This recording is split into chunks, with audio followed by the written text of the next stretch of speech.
during the 2016 planning process. Brad Bentley said to me, hey, we've got to put 75,000 gross ads into the 2016 plan for OTT. And I kind of looked at him and said, really? Really? Like, this is going to happen next year? We're really doing, OTT? In December of 15, we started writing the business case. By beginning of February, we had put together our core vendor, QuickPlay, and my core product team to start bringing this product to life. The company made the press release March 1st that we were launching 3 new products. The pressure was on at that point. It was exciting, I think, to have a blank slate, but it was also terrifying knowing that we had more or less 9 months to go to, launch a viable product. That's a balance most companies don't get to enjoy, which is create something new in a startup environment at a startup pace, but do it within the resources of a major company. It was a new product, and there were different things to be worried about, but that's just it. It was different. And that in itself became really exciting to figure out how can we maximize that potential.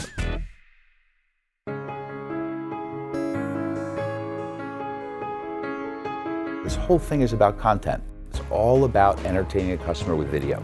It falls apart if you don't have the great content. At the time, we had 1 smaller deal done. So everybody on our team looked at each other and said, wow, got a lot of work to do in the next 6 months or so.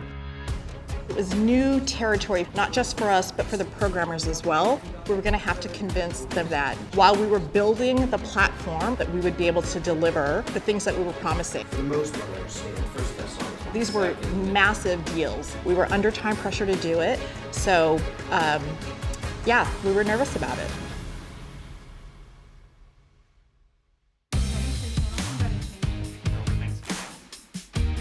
In a typical project, you would have processes that you can follow, but what we've had to do here is shortcut a lot of that because of the time frame. Everything from process to tools to technology, if we didn't need it to make the product successful, we weren't forced to use it. That's a great outcome to sort of culturally influence the rest of the company to understand that it's not always going to fit neatly into the box. And that doesn't make the box wrong, and it doesn't make this mess over here wrong. They just don't always go together. The cross-functional teams were really the magic that made this whole thing work, because there wasn't going to be a single team to make this happen. We have teams in Tel Aviv, India, Toronto, San Diego, El Segundo, Atlanta, Chicago, Tampa, New Jersey, Austin, Dallas, Denver. And I'm sure I've just missed something. When somebody sends an email and says, yeah, let's do that at 2 o'clock, you sort of want to kill somebody. Which 2 o'clock? Great thing is, at any time during a 24-hour cycle, you've got people working on this project. So we almost got twice as much work done in 9 months as you could get done in 9 months.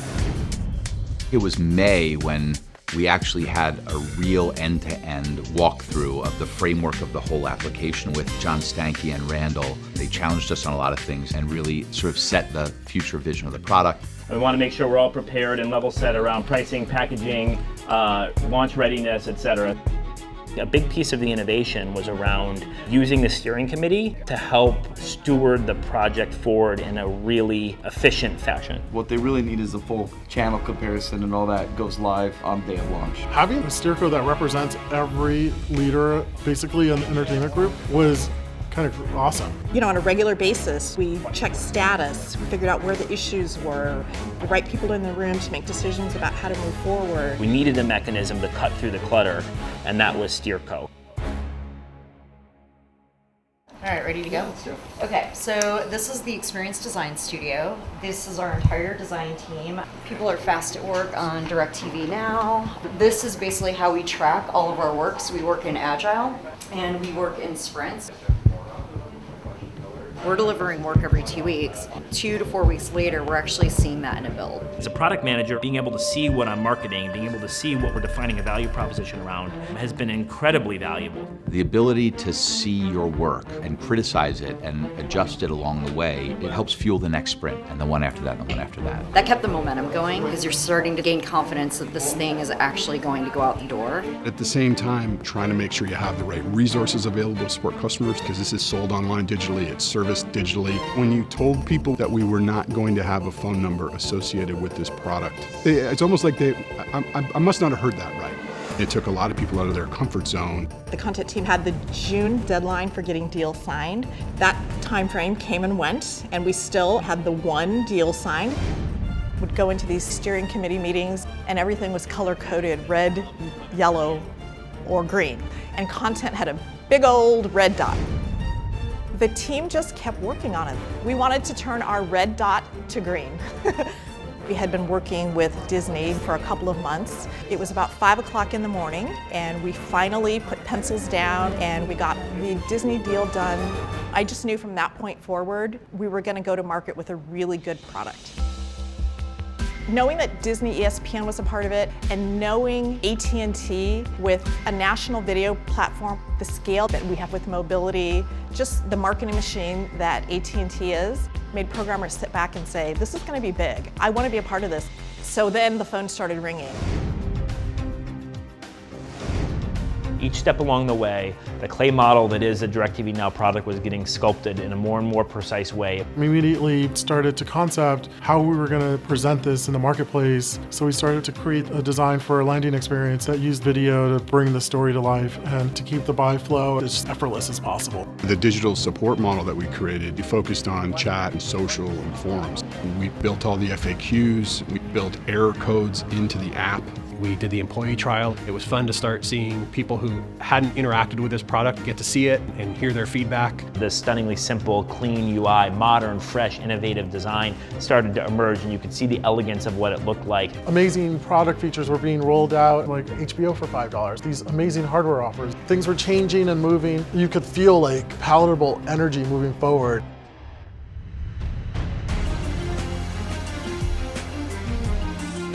We did have an internal deadline around 10/4, and it was important to all of us to try and deliver on that deadline. Then the clock starts ticking down. That made it really real, really fast. We have an interesting chart that shows the amount of defects that are opened versus the defects that have been resolved, and the gap was getting bigger because the amount of defects that were being identified were growing faster than they could be closed out. We were marching towards a launch date. I was turning over every rock I could. I couldn't see a path forward. Everybody I talked to couldn't see a path forward. It was pretty dark. You know, if I think about my darkest day on this project, it was when I got the call when we all knew that the 10/4 was out of reach. I felt like it was a failure. You know, it was a personal failure for me to not deliver on that date.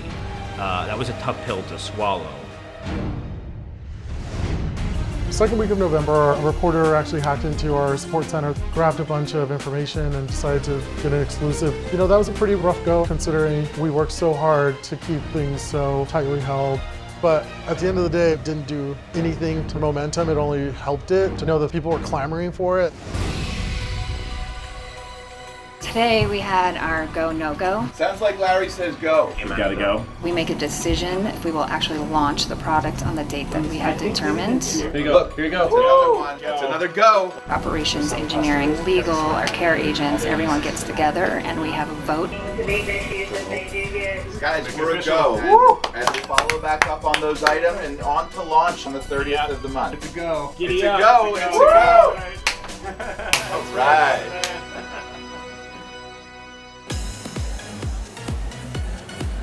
It's a big day for all of us here at AT&T. We're really excited about this. A tremendous amount of work's been done. The press event was the first time I got to see people interact with the product. Dancing, singing, celebrities, tapping. A lot of excitement, a lot of buzz, a lot of people asking how they can buy it.